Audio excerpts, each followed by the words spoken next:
تو اس کی منفی نظرات بھگتنے پڑے۔ جناب صدر، ایسا ہی ایک توازن اس کائنات کی فضا میں موجود گیسوں میں ہے، مگر انسانی سرگرمیوں بالخصوص صنعتی دھوئے اور فضا آلود گیسوں کی وجہ سے اس توازن میں بگاڑ پیدا ہو رہا ہے، اور اس بگاڑ کا نام ہے موسمیاتی تبدیلی، جس کی بڑی وجہ انسانی طور طریق و معمولات، استعمالات، خواہشات میں بگاڑ کا پیدا ہونا ہے۔ قدرتی وسائل مثلا پانی، خوراک، لکڑی اور زمین کا بے تحاشا اور بلا ضرورت ہے، اور ان کے ضیاع جیسے مسائل اس مسئلے کو بڑھاوا دے رہے ہیں۔ موسمیاتی تبدیلی کا معاملہ بنیادی طور پر عالمی درجہ حرارت میں تبدیلی سے منسلک ہے۔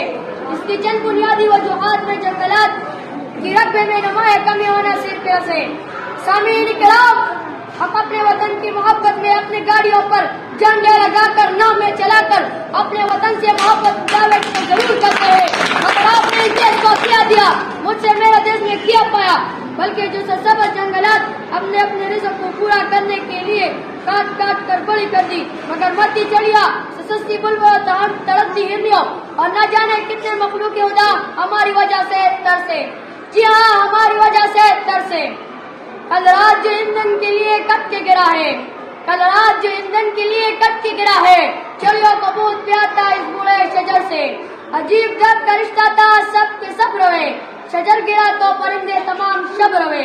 جناب صدر، بدقسمتی سے ہمارا ملک پاکستان موسمیاتی تبدیلی سے سب سے زیادہ متاثر ہونے والے ممالک کی عالمی درجہ بندی میں 5ویں نمبر پر ہے، لیکن جناب والا، کوئی بھی ملک اپنے طور پر موسمیاتی تبدیلی کے تباہ کن اثرات کی روک تھام نہیں کر سکتا، بلکہ اس چیلنج کی نمٹنے کے لیے تمام ممالک کی باہمی تعاون کی ضرورت ہے۔